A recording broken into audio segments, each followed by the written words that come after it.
double run through. What that?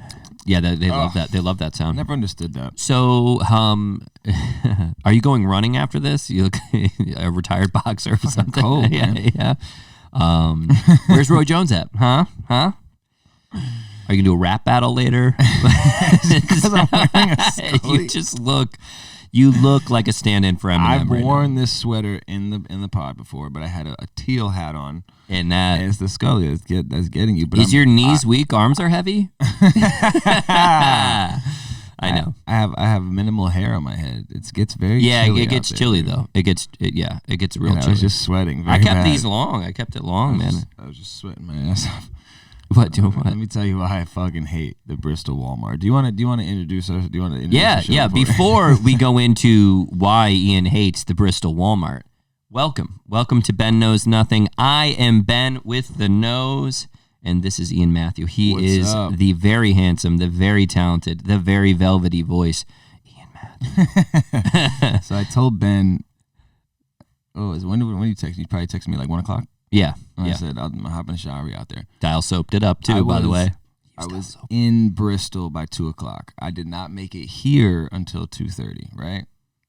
What are you doing? Come driving in Bristol, and I'm like, yo, I feel like hot. Like I feel like when it's cold outside, and like you're under your jacket, you're sweating, you're burning up, but your hands are cold. But your it's head's cold. Yeah, right? yeah. So I get that, and I'm like, oh man, I feel fucking weird.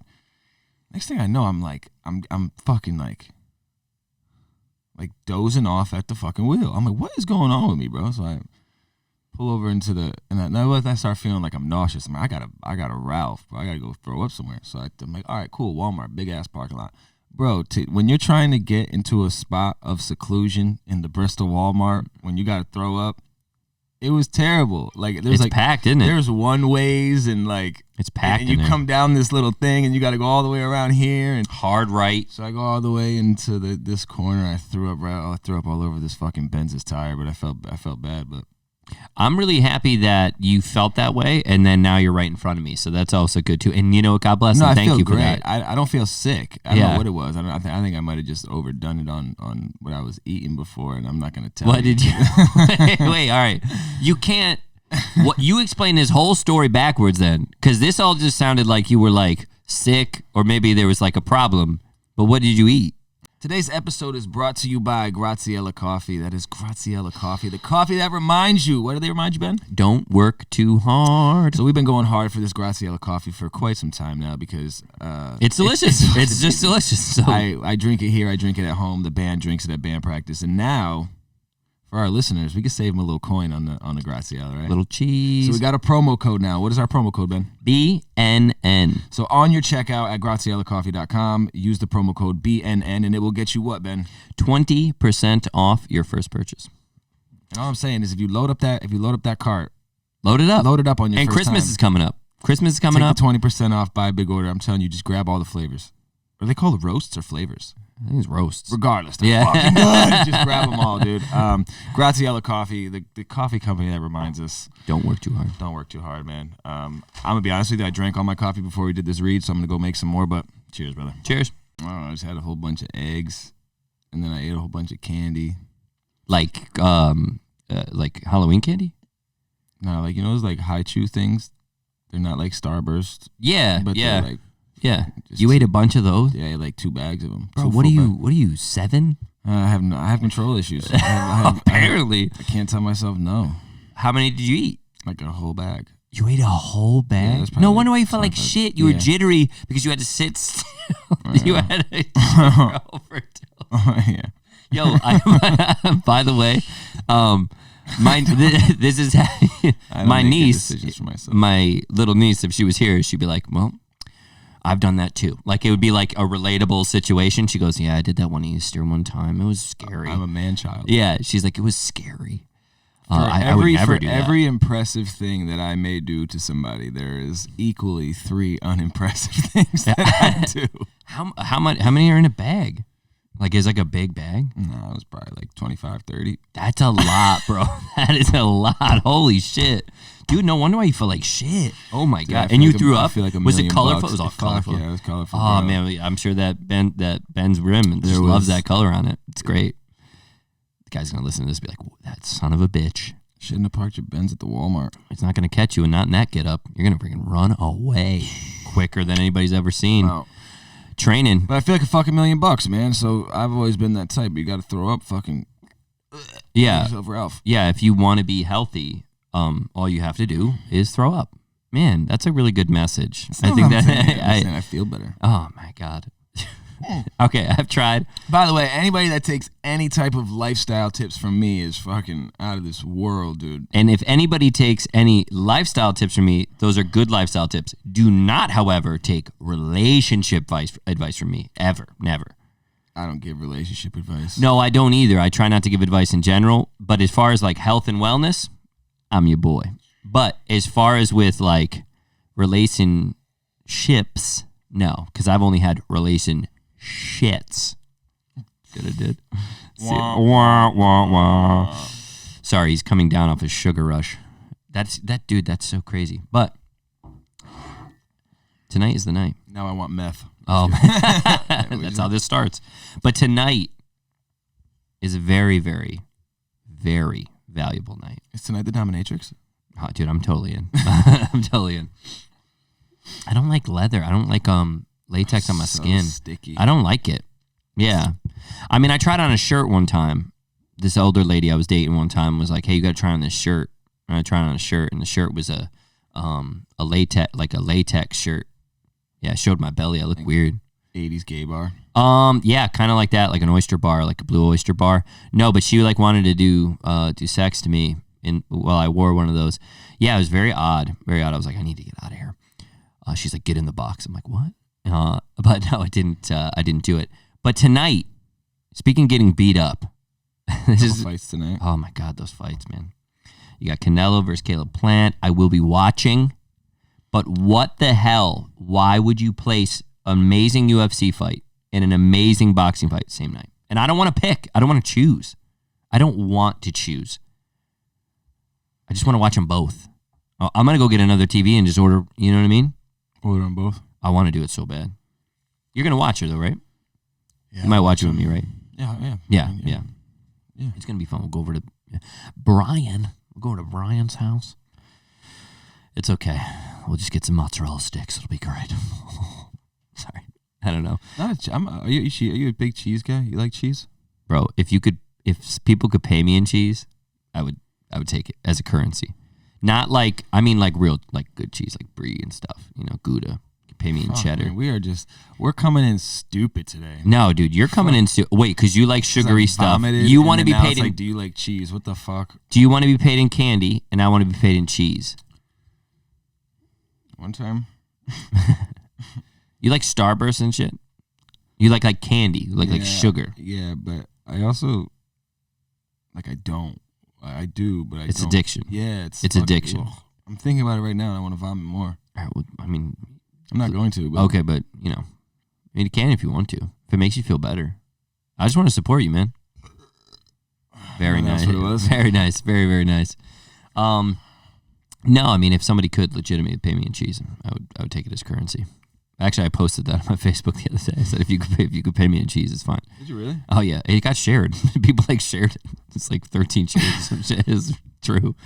Yeah, I mean, I just love it. If you could bet, you're gonna bet tonight too. Yeah, I'll throw some money down. Yeah, I'm gonna throw like $100. I'm not well versed on the UFC, so I'll probably find somebody that I know that's well versed. But who you picking and throw money on that? But I got Rose. I have different people that I call for different sports. I call my brother for soccer.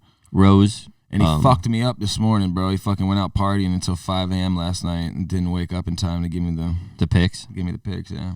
So I went blind and. Did he already bet? Well, we talked about it the night before, and he was like, yeah. He's like, I'm either going to do this or that. He gave me one or two options, and then, of course, I did 50-50 on my own because he was asleep. Yeah. Fucking jerk off. Yeah, we got a cousin out in Peru that's he knows all that shit, so he gives me the inside. I got to find somebody on the NBA. Find a little NBA dude. I know nothing about that. UFC and boxing, I'm good. It's weird, man. I stopped watching football. The NFL doesn't do it for me anymore. It's boring. It's not that much fun anymore. I mean, I was a Giants fan too, so that sucks. Yeah, especially the previous couple of years. Playoff baseball. gets my dick hard every time. It's so lame, dude. No, bro. Playoff baseball is amazing. Regular season baseball, 162 games. Fucking get out of here. I don't care. I hear what you're saying. It's too much. But there's poop in your mouth right now because I do not agree. That's poop soup you're eating right there. Because I love fuck team sports. That's why I like UFC and boxing. You just like men that beat each other up. I just like men that touch other men aggressively. Yeah, you just want to fucking, these are your gladiators. Get him on the ground. Get him on the ground. Yeah, that's usually what I say. Remember in Django when he had those two fight? Yes, yeah. Oh, he just slides the hammer over. I'm like, oh my God. I'm like, holy shit. That was a great movie, by the way. Too long. And all Tarantino. Jamie, they're amazing. But Jamie, Jamie Foxx is. I almost said Jamie Lee Fox, but it's not. Jamie Lee Curtis and Jamie Foxx had a baby. Jamie Foxx is playing Mike Tyson. I cannot wait to see that. Nicole Kidman is playing Lucille Ball. Oh my God, this is gonna be amazing. And if there's one thing about Nicole Kidman, she can play the shit out of a white woman. I freaking love her. What else did I see? She looks like my wife. Tall redhead. Redhead. I can see it. Little drink of water or tall drink of ginger water. Hurts your mouth. But tonight I have Canelo 6. I haven't decided 6th or 7th round. He puts Plant down. Like down. Gone. And then we'll have to see when this comes out on Thursday if you were right, motherfucker. Oh, if I'm right, I'm right. Then I have Usman. I have Chandler and Rose. I haven't picked the specifics of it, but that's who I think is going to win. But the thing is if you bet, I don't know what negative in positive, like I don't know what it means. Oh, you don't know. Oh, and I don't know what the numbers mean. It depends on sport. Yeah, are you talking about spreads? Or spreads. I don't know what any of that means. I don't know if there's spreads in boxing. Well, no, it'd be like plus 50. So whoever has the. What's that mean? I mean, they're favored to win. Oh, by 50. Whoever has the higher number is favored to win. Okay. See, now I know. Now I know. But I'm pretty sure that Or it could be the opposite.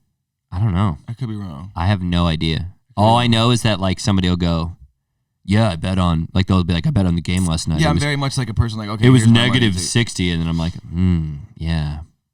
You know what the problem is with that? I've always nodded my head to say, yeah, let's find out.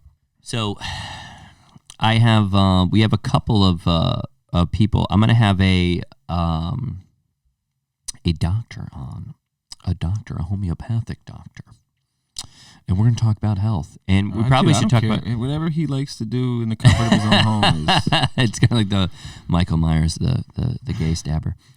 That was ridiculous. That's such a strange thing to be upset about. I don't believe that there's people that are upset about it. I don't believe that. I believe that there's like two. I don't believe there's any logical people out there that would be upset with that. That's legit. I think that people are just happy to talk. People are just I found something, and I feel like people are starting to feel like they found their purpose in championing these causes, and they just take it to every extreme they can, and that is for certain. Dude, I don't know. I don't know what more you could do. I don't think you can do anything. People, they say some crazy shit. Like they say some crazy shit. Your boy though, your island boy is in, he's in deep trouble. They're not going to make him. They're not going to make it anymore. He punched his chick in the mouth. Did you see? You saw that? I sent it to you. I saw the one where she was like grabbing his hair and he was crying, but he was crying because her mouth was bleeding. He punched her, and he says it. That's why he grabbed it. So what's he getting in trouble for? You're not allowed to do that? Yeah, apparently. So apparently he punched his girl in the face. Yeah, I've never been on the news before. I never been on the news before. I love that kid. He's 33 now. He's 36 years old now. Yeah. Yep. I don't give a fuck. Yeah, exactly. Yeah. These kids are morons. Well, but then it's like the people who are talented and the people who aren't. It's like you just skip right over them into some drama. What's his name? The fucking the Raiders receiver there. What happened to him? He fucking crashed his car drunk going 156 and killed the fucking lady and her dog, dude. Holy shit! He's done. Oh no, but is he seriously injured too? No, I think him and his, I think like they definitely sustained some injuries. You know, 156. He went to the hospital. Yeah, when the airbag deployed, they were going 126. But like, Holy the computers shit. the computers in the thing were like, yo, bro, you was cocked .16. Dude, like no. What, See you you're later, not gonna do homie. anything from that. What happened at that concert? There's like 8 people dead. Oh, at Travis Scott's spot. What happened in that? I think. Well, I mean, just from being somebody that was I go to a lot of shows. Yeah. Like festival. It seems like it was festival style. You know, big open general admission crowd. Yeah. And I mean, I remember, and this is like a smaller scale, I believe, but I remember being at Warped one year for Census Fail, and this was like right after they had just dropped their Let It Enfold You album. They were like on top of the world as far as that scene goes, you know. Yeah. And as soon as they came out and they hit that fucking first chord on the guitar, it was like everybody just like, you were just like into the cage. You're just like, oh fuck. And then you just become a cell in this massive, So people are getting crushed. Yeah, and like it's like one of those things where it's like, okay, the crowd's gonna move this way, you got to move that way, otherwise you're gonna go down. Yeah. And if like a lot of people will scream and hey, help me. It's like, what can you do? Because I'm going to help you, and then all of a sudden now I'm back. Yeah. It's just mayhem, and like I don't know how you correct that, and it's obviously not the first time it's happened. Like people have gotten trampled at festivals before. That's what happened there. I believe so. I believe that it was because they were driving the ambulance it was huge. through the crowd, trying to get to these people, but it was like, how do you have that many people and still maintain order? And my guess is we're gonna see like a cap on the amount of I've been to places where it was similar, where everybody's real tight. Yeah. And then you like do the wall of deaths and stuff. I've done those. I've been in like 2. I went to Lamb of God, Red Cord, and one other thing where like separating, smashing together. But I remember like towards the middle of their set, more people came down from the lawn, and dude, you couldn't do anything. And they were pulling people off. I remember people were passing out, masks and the oxygen and stuff. Mm-hmm. But dude, could you imagine being there and just have somebody squeeze the life out of you with bodies along? Just think about just like you're going to, hey mom, see you later, I'm going to a concert. You don't think you're gonna freaking suffocate? It's like going in the ocean. It sucks, man. And like, I mean, his concerts are known for being insane, like absolutely wild. I've seen videos, And like, the picture is insane. The one you're saying with the ambulance driving very through. Similar. Did you see the Vice, right? Yeah. The TV channel. Yeah. They have a documentary called it's a music box documentary, but it was about Woodstock '99. Yeah. Bro, I'm telling you, watch it. Was it just wild? It's the same guys who put on Woodstock '69, mm-hmm. and they tried to do like a anniversary tour or whatever it was, and they just went for a money grab.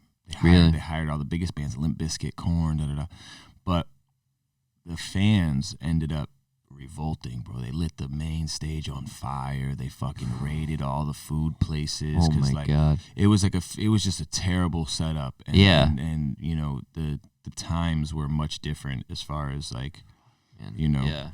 So it's very, very interesting. It was a really good documentary, but it reminded me similar of that, of like, once you get, I think they said there was 500,000 people at that AstroWorld show last night. So once you get 500,000 people in a room together, I don't even know. I mean, I've seen pictures, but I don't like in person. I don't know what that looks like. I don't think you could. Do you remember the You ever seen a video of DMX? Yeah. Yes. That was Woodstock '99. And is that the one where Jay-Z followed him after that? Or no, that wasn't what he was talking about? That was the... That's amazing. That was the Hard Knock Life tour. That's amazing, though. No, was DMX on that? Yeah, DMX Something like that. I think DMX was on it. Because he's like talking about, he's like, I had to follow him. I had to follow him. Jay, Method Man, Redman. I want to watch the doc on that. They have a little like mini. I got it at my house. I'll give it to you. Yeah, dude, I need to watch Backstage. it. I have it at my house. I got it on DVD. I would love to watch that. It's amazing. That shit is great. And but having that many people, I've seen like on film. You can look at. I saw the one. It was like I'm a big Journey fan. So they performed in front of 200,000 people. And I look at that, and that's one band. Like, I mean, I'm sure they had other bands there to introduce them, but that's one band, and they're on forever. And I'm like, holy shit! I saw them panning out. Now 500,000 people though, and then that was not a giant stage. I mean, it's not a huge stage. It kind of looked like they all just kind of surround that. And that's probably why they just all just kind of crush, the people. It just sounds brutal. I always loved, the punk shows because like I remember I do it at my shows, man. I say it a lot. Just from like influence from other bands that I came up watching, but there was always this really cool, kind of like level of humanity. Pick them up, they fall down, you pick them up. Yeah, like people used to say, they'd be like, "Hey man, if you guys want to get live tonight and you guys want to, in the pits and that, if you see somebody fall, pick them up. If they're crowd surfing over you, be respectful. If you have to put your hand on them to keep them going, of course, little shit like that. And obviously you have the people that take advantage of that. Yeah, just shouldn't be there anyway. But it was I don't ever remember feeling like I'm unsafe like at these shows. I don't ever remember feeling like because there's camaraderie. Yeah, there was camaraderie and I went to a lot of shows where I was younger too. So like I was the younger guy, and I do this a lot when I see younger people at the show. I'll kind of like not gravitate to them to like look out for them, but I do find myself like looking over like, oh, is that cute guy? He's good. Or like, somebody's coming, yo, watch your head, little man. Yeah. And just so that he leaves with a good time of like, somebody watch out for it's me. It's safe here. Yeah. It's, you know what I mean? So I always loved that, but I don't know when people lose that. I don't know. Right now is a weird time to be in massive groups of people with, the current state of everybody's like anxiety, emotions. Yeah. There's a lot of irrational behavior, through that. Yeah, that's a good point. I didn't even think about it like that. Like I feel like we're all on edge, and then like now go to 500,000 people, and now is our time to let go. You know what I mean? I'm gonna go and have a good time at this concert tonight, and you forget about that camaraderie. Like, who knows what the catalyst was? You know, who knows if it was like. Because even on the '99 Woodstock thing, they tried to blame Limp Bizkit for playing break stuff. Yeah, it's like, but it's like, what do you mean, dude? That's like, part of that's part of their set. They're trying to. You didn't. Yeah, of course they were trying to. They're trying to blame, play something. Of course, that's gross. Yeah, of course. Like, but you didn't. This is the biggest band in the world at the time, and you didn't know that was one of their songs. That's or you like didn't know who they were. Like, they try to tell him, yo, take it easy, go a little less hard. He's like, bro, this is one of the. What do you mean? You hired us. That's what we're here. Rock out. We're here to put on a show. Yeah, I went to All That Remains concert. It's not our fault. You can't take care of your fans. Exactly. Crowd, and I went to All That Remains concert. It was great, and it was amazing concert. Same thing. So people. I didn't know you liked this heavy of music. I like everything. I pictured you as like a Bob Dylan, Joan Baez guy. I like those shit too. I like everything. I like. We were talking before. Like Sheryl I like Crow. Oh my God, give me a good Sheryl Crow song. No, not really. Oh my God, it's so bad. If it makes you happy. I like older music or like anything current. Not as much, but like West Coast rap for sure. Heavy metal for sure. Classic rock for sure. Island Boys, 100%. But yeah, I like that stuff. When I was there, I've gone to like my first concert was a Korn concert. It was a Family Values concert. Guess what my first concert was? No, let me guess. You went to the Family Values tour? It was my first concert. Wait, you gotta guess what my first concert was. All right. So your first concert. Okay. I'm trying to remember. What's the date? What date is it? 2001. 2001. Okay. Your first concert. It was a world tour. Okay, so I'm going to say, just don't react yet. Yep. I'm going to say it's a Warped Tour, and it's like Blink-182 or something. Though very, very, punk. Is it punk genre? Genre? Really? Very, very popular. Massive. 2001. 2001. Massive. Is it Usher concert? Group. No, group. NSYNC. Very close. Backstreet Boys? Yep. Really? Backstreet Boys. That was your first in Black and Blue tour. And Shaggy. Oh wow, dude, that must have been crazy. It was wild. That was how many? How old was I? Were you excited? I was 9. You were 9? Who'd you go with? My mother. Well, my mother was dating this guy who took his daughter, and he was like, I bought everybody tickets, and she was. I like, bet you were super happy. Because there's so many chicks there. You were like, oh, I don't think I was like really like. I still like girls at you know, 9. I'm like looking at him. I was like, no. That's crazy that was your first. I would have never guessed that. Yeah. What was the concert that you brought yourself to? Your first that you paid money you brought yourself to? Me and my brother. If you say I don't know, man. if you say Warped, I'm gonna be like, I fucking know it. No, my mom used to bring me to Warped. Warped is a good my tour. My mom was dope because she would bring us to Warped, let us go in the crowd, and she would stand in the back by like the sound guy, just kind of like. You had a "All right, candy I'll necklace wait and until they shit. come You in." had one of those. No. Long T-shirt. She was really cool, man. Like my mom was awesome when it came to that. She took us to. I remember she took us to the 104 Fest, which was Blink-182, Green Day, and Saves the Day. That's good. It was really dope because Blink-182 headlined and Green Day went before, and it was like an amazing set. And then at the time, Blink-182 was very heavy, like dick jokes, titties. And so, like, my mom Are you was just there. saying bad words right now? You're like, dick jokes, titties. No, that was like half of the words that came out of their mouth on stage. So, like, it was just funny. Like, my mom was, like, looking at me like, what did I buy you tickets And you're to? like, You know what I mean? I'm like, we're someone here didn't- already. you know? Do your research. Yeah, so I think my first was probably, like, I think it was Brand New, and Dashboard Confessional was, like, the first one that I went to with my brother. That's That a good band, too. Dashboard Yeah. Confessional's good. Yeah, that guy's got... They still do it. They still... Yeah. I mean, Brand New does they're too. still very popular, though. Yeah, a lot of Newfound Glory still on tour. Yeah. They, I just miss them. How like, because with me with concerts, like as I've evolved, like I'll go to pretty much anything. And now I just don't like big crowds and stuff. I just don't like going as much as I used to. But I'm big. I like good quality music when I go. How quality of music is it? Because have you seen a band that you've seen back then and then seen them now, and then you're like, damn, man, it's not as good or even better. I have not seen I have. Maybe I'm just great luck of the draw. Yeah. Newfound Glory sounds just as good as they sound when I saw them back in like 2003. Okay. Brand New sound just as good as when I saw them. Whenever I saw them. I saw Method Man and Redman. Well, they're just, and when I say they're amazing, some of the best energy and best stage presence I've ever seen. I saw not Outkast.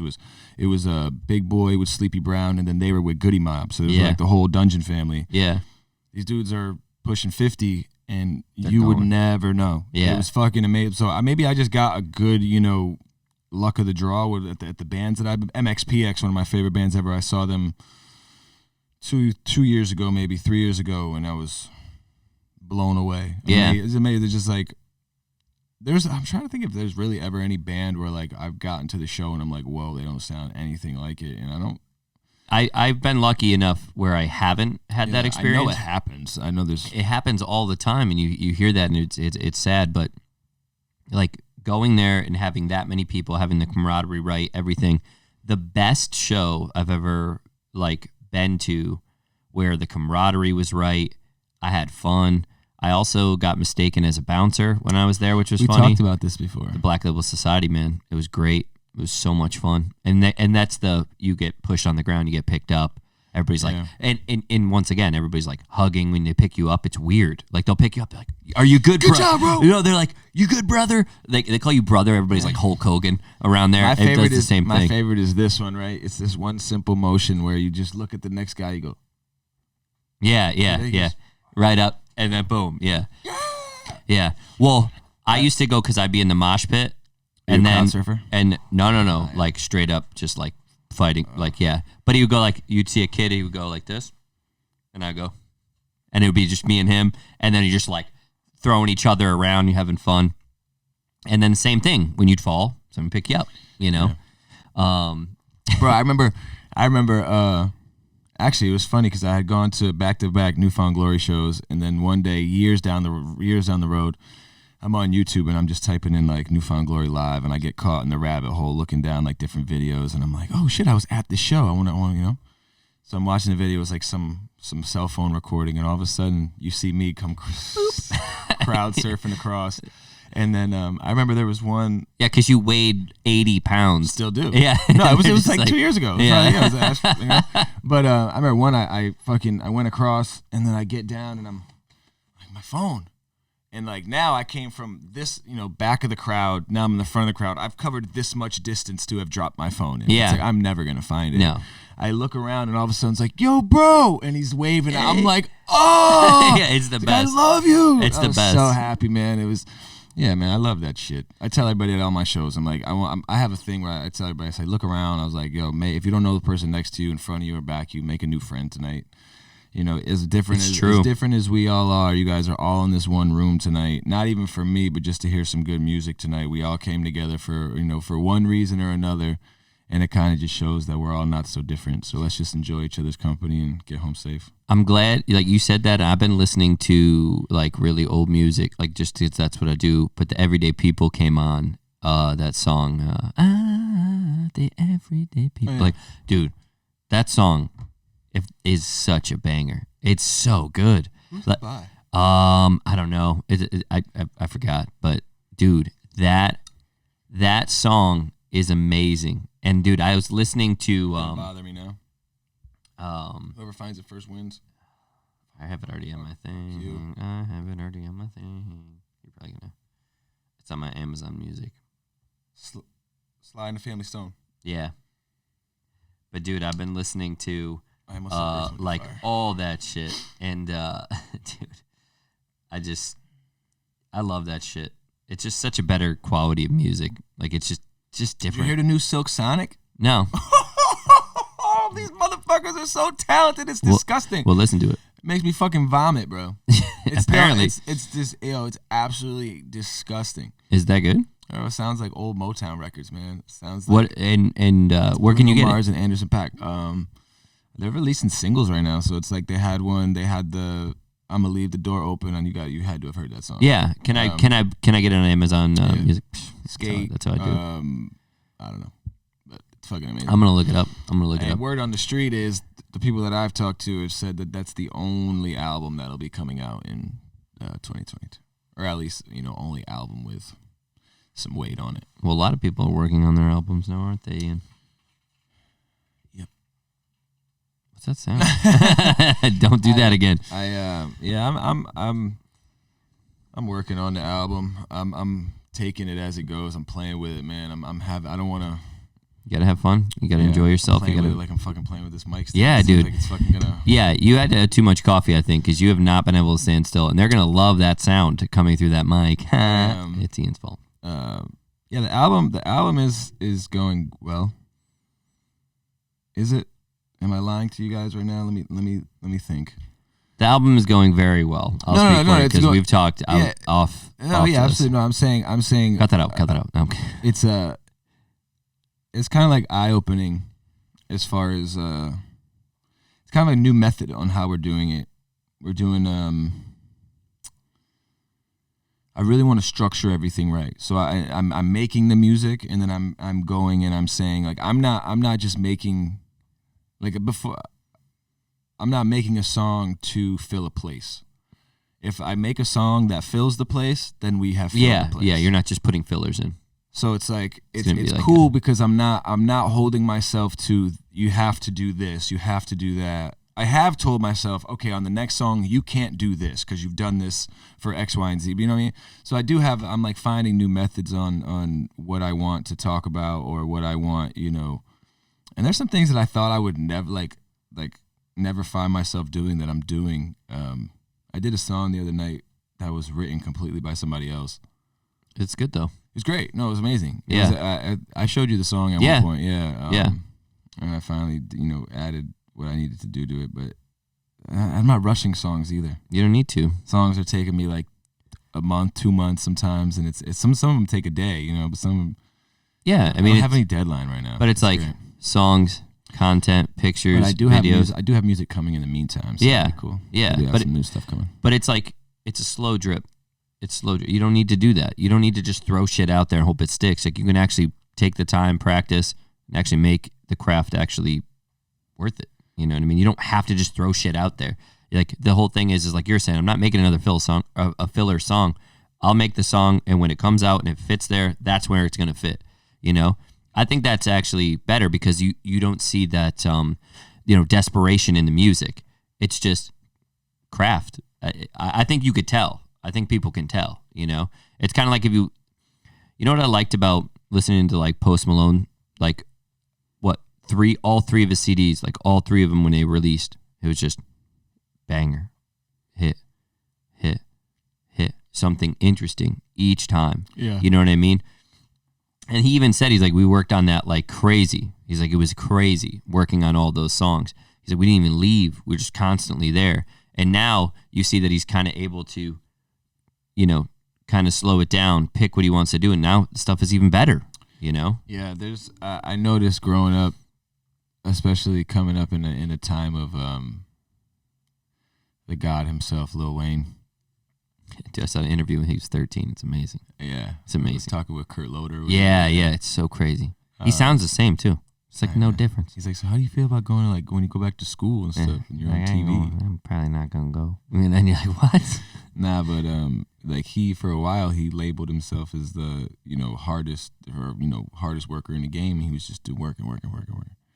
And I think, like, for Lil Wayne, that works. Yeah. But for the average person or for the average artist, it's you do a lot. I found myself early in my career doing a lot of busy work. Yeah, not productive work. Locking yourself into the studio just to say in the morning that you locked yourself into the studio. You know, or like productivity versus being taking busy. a whole bunch of drugs so you could stay up, and then you recorded. Sure, we recorded an album's worth of music, but then you go back and listen to it, and you're like, can you hear my jaw clicking in like, there? This is not. Are you good. shivering? Like, No, it's productivity. And I think it's also like the environment that you put yourself in. We were not in a healthy environment in that era of my career. Yeah. We were not in whether it was healthy like mentally, whether it was healthy physically. We were eating bad. We were, obviously doing drugs. We were doing, all this just not sleeping. It was so weird that we expected ourselves to be on top of our creative game in the state that we were. The expectation didn't meet what you were doing. You know what I'm saying? Like, we're going to do great. Like if you did meth all night. And it's like, it's not going to be great stuff. Yeah, it's not going to be You know what I great. mean? Like, and so it's cool to see it grow full circle because that I had an opportunity to definitely look back and be like, oh, like this isn't gonna work. But it was like, no, it's because you're not making this work. You're not doing what you need to do to make it work. You can stay up. Like, I love the artists that can bring. I love when I work with an artist and they bring a bottle into the studio, and you just watch them just sip on it. They just sip on it nicely all night long. They don't ever get crazy. They don't ever. It's not a party. It's just like, oh, that's your creative vice. That's that helps you. Me, I smoke weed. Yeah. Maybe I'll have a glass of wine. Maybe I'll do whatever. But I never want to get impaired. Yeah, I never want to be it's off just to of stay maybe loose, maybe, whatever. Creativity to be. Yeah, so like it's cool now. I work with a lot of people. Maybe it's just my age now, but like even in my band, like the majority of my band are dads. Yeah. Than, you know what I mean? Like the majority, there's 3 of us that are dads and 2 of us that aren't. That's gonna definitely take. Nice. I don't know, man. I've been talking about it. I've been talking about the baby thing. You're married, bro. Yeah. I'm amazing, not. Dog. I'm all for it. I'll be a great dad. You know what I mean? Like I'm not trying to toot my own horn, but I think I'm gonna handle this little whippersnapper just fine. But wait, are you making an announcement right now? No. I'm just saying, like, if I have children, I think I'd be good. Dude, there is nobody. And you could ask people, too. There's nobody in the world that gets more excited when someone tells me that they're pregnant. Yeah, dude. I'm like, what? You're about to fucking... I know how much it changed my life. Like, when I say my daughter saved my life, my daughter saved my life, bro. She's funny, man. My daughter saved my shit, bro. Yeah. Like, I seen that... you're like, we're rushing to the bus stop. I'm like, well, she knew that it was 8:30, not you. Or 9:30. Yeah, I mean, kids definitely change things. I don't know. Probably even maybe like next year or something. Maybe I'm hope like that'd be the ideal situation. But it was so like when I found out I was having a kid, I was like, fuck. Yeah. I was like, oh shit, dude. And I was like, you know what? Let's rock. Let's roll with it. Yeah. And look what you have. I mean, you have very smart, my kid's the sweet kid, man. Shit, dude. I love my kid, man. She's a little smart ass sometimes, but that's the best though. You're like, oh, that's me. There you are. Bro, when she's like naturally funny, she's natural. Do we have to reset this? Because I feel like we're pushing it. No, we did. I just did it already. Okay, I did. Yeah. Yeah. She naturally is funny. Yeah. But she's also a fucking 7-year-old. So when you laugh at her once, she will beat she'll beat that joke into the ground, bro. And I'm just like, all right, not funny anymore. This is stupid. You're like, dude, come on. And I'm such a sucker, bro. Like, yeah. Oh, because you love her. You know, exactly. You know, it's like, yeah. But with kids, man, I mean, I don't know. I mean, I know that obviously they change people. They change everything. They change everything about you. And it's said that they change you in that way because you finally love something more than you love yourself. So they say that when you have children, you can never be an adult if you. They say that if you don't have children, you never truly could be an adult. And I was like, I don't know if I agree with that. But because what they say is when you have a child, you now love something more than yourself. And that's an angle or piece of adulthood that you can only get with having children. Yeah. How deep do you want to go on this podcast? Bro, I'm talking submarine, Titanic deep. That loving something other than yourself, right? That was my hardest. That's what put me in therapy. Loving something more than yourself? Yeah, so it's kind of weird. Is it though? No, it's not. I've only spoken really about this with my therapist and like a few other people. You don't have to talk about this. No, I kind of want to. Yeah. So what I experienced when I had my daughter was a weird resentment towards my family, towards my daughter specifically. When I was, I don't know if maybe it was like my developmental stages or whatever, I never dealt with stress well. I was like, I think I told you I was always a fight or flight, and I always flew, right? So I always knew that I was so apathetic in life that I didn't attach to anything purposely because I always knew that if things got crazy, I had the balls to do it. You know what I'm saying? Like I knew it. I knew I had the balls because I just never connected to anything. I never attached to anything. Music was, it felt like a faraway dream that almost seemed like it was going to be more stress on me than, because I didn't know how to process any of my emotions. I don't know why. I still don't know why I didn't learn that, but I just had a really hard time doing that. And I was always just like, well, you know what? If shit gets bad, you're not connected to anything. And obviously that was a very selfish, now that I'm older and I have a family myself, I understand that was very selfish of me. But I held those ideals for a while, for as long as I can remember. And that was my safety blanket. Suicide was like my safety blanket, bro. It was like, oh, you can't do anything to me because I could just be out tomorrow. Yeah. You know what I mean? Like it made me like adventurous because I was like, well, I don't really care anyway. Like, sure, like nihilistic almost. Yeah. Yeah. So, nihilist. Yeah. So once I have this kid, everything that I've taught myself is like, well, you can't do that now. Otherwise, you're a piece of shit. Yeah. Now I feel like I'm a piece of shit if I do it. Yeah. Not before. Not thinking about my mother. Not thinking about my father. Not thinking about my brother. My other people that care about me. Didn't give a fuck. But now, especially as I watch her get older, and it's not just, you have this baby that has no idea. Like, they know, but, you know what I'm saying? Like, there's not that personality connection yet. Yeah. Now that my kid is 7 years old and like she would totally fucking know if I wasn't there for the rest of her life the next day, that's where it's like, oh man, and that's where I've had to really like figure out how to process shit because my other methods are no longer available. Yeah, like I purposely like I keep a picture of my kid on my dash for a reason, man. Like, like I've been on the highway like, yo, I see that Mack truck right there. All right, cool. Like, but you look down and you fucking... It's right there, and then yeah. Damn, kid. When did you start to be able to process that in a way that was like more positive for you? I started going... it was probably like a couple years post... It was like pre-pandemic that I was going to therapy for it. I found that my therapist was shit. My therapist was a hack. But he was still a professional therapist at the end of the day, so I did learn different resources to use and whatever. My biggest was just admitting it to people and telling the people that I cared about, here's how I feel, and I feel like shit that I feel like this, that I whatever. But was helpful, man. I don't. I used to be ashamed of a lot of emotions I have, but I'm also realizing like.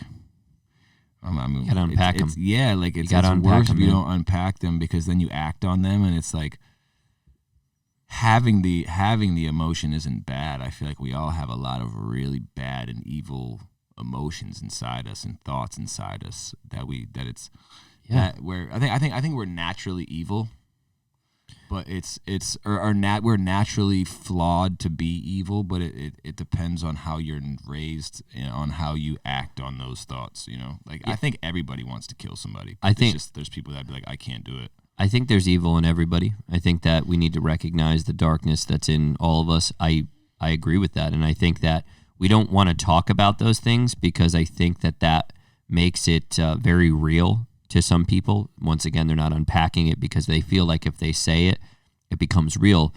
But actually, I think if you suppress it and you make it something, it becomes this battle inside of you, and it's awful, man. It's not a good way to live.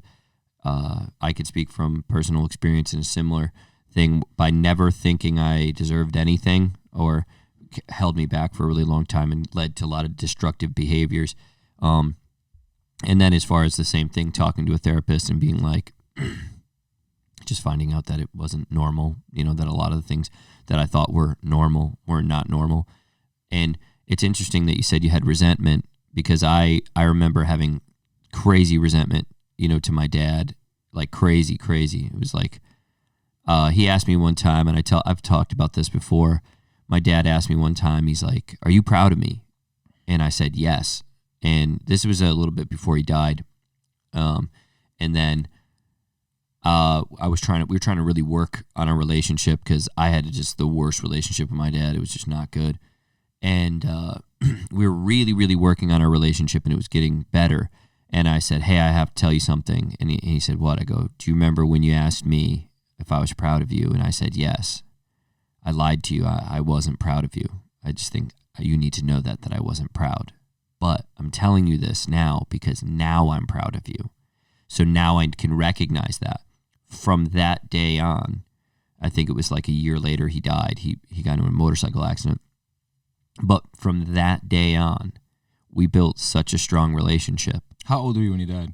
This is like 8 years ago, 7 years ago. So okay. I was an adult. Yeah. And I was still unpacking a lot of that, but I could tell people right now, if there's any sort of advice or anything that you can do, is if you hang on to hate, you end up just being a hateful person. Like if you think that you are deserving to have hate there, that you're going to carry around the rest of your life, it only hurts you. It doesn't hurt. Like you think that hanging on to all that is punishing them, it punishes you. Because for the longest time, I was resentful, angry. I would self-sabotage. I would do awful things. But yeah, I had this like structured, consistent, you know, same thing. I'd be like, well, you know, if I don't make it, screw it. I could do the same thing. Like you just off yourself or you could do whatever. And I think it's an honest conversation. And I think that more people have those in their head. And I don't know why. I know why it's not talked about because it's looked at as instability. But if you really think about it, really think about this. What you just unpacked is such a huge part of being a dad and being in love. Like you get to experience love. I had to learn to love because even then, like receiving the love from her was something that I had never experienced either. Yeah. So that was, you know, it was. There's so much to learn. When did you start being able to absorb that properly, and what was your response, if you don't mind me asking? Absorb what? The love from her. What was the response to you when you started to get it? Like when you were like, was this like a breakdown? So like emotionally. It was weird because part of me felt like it was fake. Not in the sense of she was faking it, but I felt like she felt like she was falling in love with a fake person. Because it wasn't. I know who I am. It wasn't your warped reality of yourself. Because that's not. Well, yeah. I mean, really you she fell in love with, though. Yeah. So, yes and yeah. So yes, definitely, absolutely. She fell in love with me because I was I was being a dad. Like there's nothing about me being a dad that's fake. Yeah. Like I love that girl to the end of the world. I will do if you told me if somebody said, yo, in order to keep, your daughter alive, you have to kill your mother. Sorry, mom. See you later. Yeah. You know what I mean? Like, yeah. And I don't mean that in disrespect. Bye. But you know what I mean? Yeah, Like, I do. Yeah.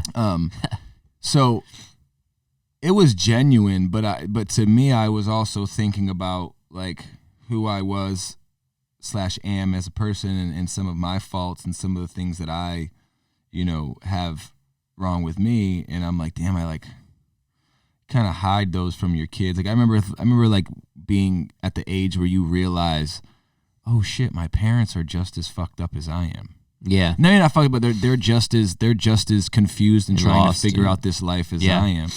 But growing up, you think they're perfect. So I knew that, like, I give her this, like, and even then, I'm very honest with her about when I fuck up. If I fuck up, I'm very like, daddy messed up. Right? Yeah. Like, Okay, yeah. Like my old man used to do that.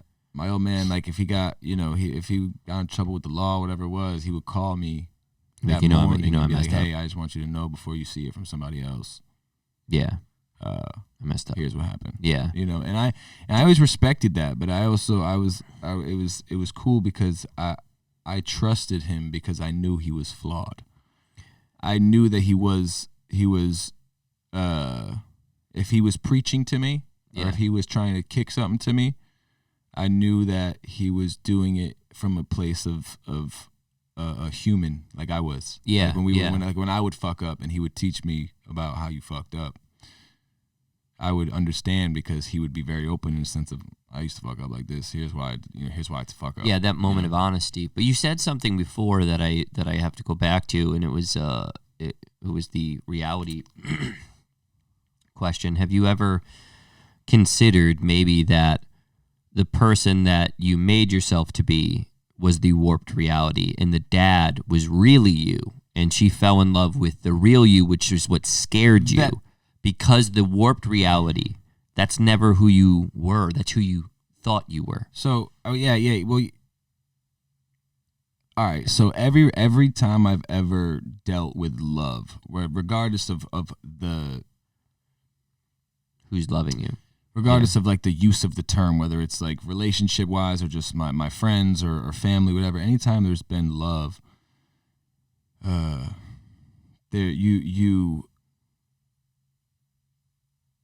you make adjustments for the other person to love you. Mm-hmm. This was just, she genuinely just loves me. Like even when I fuck up, like she knows that, like, dad, you fucked up. Yeah, like whether I like overslept and missed, like, cause I've done some stupid shit when it comes to a father. You know what I mean? A lot of people compliment me, but I'm like, everybody does that, man. So. I don't know if it's just like a understanding we have, or maybe she has, like they say kids kind of have different senses, but like she'll just be like, I still love you though. Yeah. And like I don't think she knows what that means to me. You know what I mean? And, they often never do. Of like you're crying in your car an hour later. The genuine love of like, yeah, but like you're still my dad. Like you're like she's like, cool. Yeah, like it's, I don't know, man. I think just the genuine love of I don't know, just something I had never experienced before, and I think it was something I had to learn how to how to respect, and how to appreciate. I think respect and appreciation for that love is something that I'm very aware of how delicate it can be, or how easily it can be altered at her age based on my actions. Yeah. Like the other day, I was at my house and I was supposed to do something, and my daughter FaceTimed me. Mm-hmm. She was like, "Are you coming over?" And I was like, "Oh, not tonight, babe. I gotta do this." And she was just like, "Okay." She was genuinely like, "I want to see my dad." So me being the fucking sucker that I am, she was only gonna be awake for another hour, but I got in my car, drove up, and just surprised her. But just like "Daddy, you're here!" Like, it's like, and there's little things like that I know, like later on in life will stick with her, and she'll be like, "Oh man, I can count on my dad." That's my biggest thing is I want her to be like, if I call my dad, But he's got me. But it's important to know, because this is where I fucked up for years doing this. The surprise dad, like, that's really you. Like, it, because we get it twisted, because I've been in kind of very odd situations. I'm trying to kill off that person that I used to be. And then I've also have this person I am now. And I'm trying to also view it in the way that other people view you too. I think it's important to have self-awareness and self-realization. Who you are, like who you think you are, and who other people think you are, smashed together is you. Because it does matter the way that other people see you. That's self-awareness. So the thing is her going, Dad, you're here. That's really you. You surprising her and being a sucker and coming in, that's really you. Me being a silly goose and stop trying to be, back in the day, some sort of like tough guy or something, that wasn't me. That was never me. But me being me now is this, hanging out with my family, hanging out with you, going to see laughing at shit, just enjoying myself. We were in this before, as my wife came in and dropped off something. I have too much fun. She's like, when are you guys going to film? I have too much fun in everything that I do. When I work, for my company, when I'm doing this, when I'm editing videos, when I get in my car, I have too much fun all the time. Yeah. It is annoying. But I think that's a byproduct. But that's me. But that's a byproduct of who I am. Of the past in thought process. Yes. Right? So that's what we are. So I went from, like, it's funny because I was thinking about this the other day. I was like, yo, bro, sometimes I come out my door and I'll look at the trees and I'll fucking cry. I'm just like, yo, how beautiful is this shit, man? It's great. Some days I'll come out and I'm like, this world is so fucked. We're all so fucked. I look and but you're grateful. Yeah, absolutely. And I say that to say that, like, I've had people ask me, they're like, yo, Ian, like, why do you let shit roll off your back so much? Like, how can you be so borderline apathetic, but more just like nonchalant? And I'm like, because, like, if I pull out of this driveway right now and get hit by a 10-ton truck, I'll be pissed if I spent my last hour arguing with your bitch ass. Yeah. You know what I mean? Or doing something like, doing something that's not making me happy, or like, people are like, why do you always do it? Why are you always doing the impressions? Because I'm gonna fucking make sure this moment is funny right now. I'm gonna make myself laugh. If I don't make anybody else laugh, I'm gonna laugh my dick off today. Maybe not happy, worth it. You're trying to make sure what you're doing is worth it. Because I'm not saying it in like a conceited way. I'm saying it like, if I'm gonna go out, if I know how fragile this is, and it's a tragedy, Papa, life, everybody's life on this eventually becomes a tragedy because everybody dies. So once you know that, you go, why am I wasting my time with this? And I agree with you. You're right. You're just like, yeah, bye. I'm out. Peace. No, but it is like that, and I like that you're like that, because I think that's why we get along, and I think that's why a lot of people they can notice like the fun that we have. Like, people like, I get a lot of people reaching out to be like, dude, you just always seem like you're always having a pretty good time, and I'm like, yeah, I mean, but and then when I'm not, I'm open about that too. You know what we have? We have hurt happy. Yeah, we're happy because we've been hurt. We're grateful. We're grateful, man. This shit suffers. It hurts. Man, there's so much pain in here. It hurts. We have hurt happy. And on hurt happy. You want to wrap? Yeah, we're gonna wrap it up. Look, hurt happy. Look it up. All right, I'm out of here. I'm gone. Somebody asked me the other day about my face. Do you notice that I have facial tics? You notice it, right? A little bit. Maybe when you're watching playback, you don't ever notice it. There's something, but I'm not. Somebody asked me about it. I have facial tics. I'll just address it now. Yeah. I'm not doing drugs. I'm not doing anything crazy. I just you have facial tics. Yeah, it's part of my anxiety, stress. And there's a name for it, and I don't know. I got diagnosed when I was a kid with like a mild form of Tourette's. Really? And my mom like didn't ever want to give me medicine for anything. Okay. I was never given the opportunity to, but I'm kind of thankful for that, because I feel like it turned me into like, Yeah. I've learned to accept all that stuff. Yeah. But yeah, for those of you who watch and they want to know like why does Ian, whether it's my eye or my mouth or my nose, I can't really help it. It just happens. But and then for those of you who were, who say about my double chin, it's like the same, right? Like I feel like that, I'm glad my mom didn't give me any medicine for it, I'm surprised you didn't use it as an opportunity to take another shot at your nose. This is bad genetics. All right, I'm out of here. My chins are out. I need more coffee. Yeah, we do.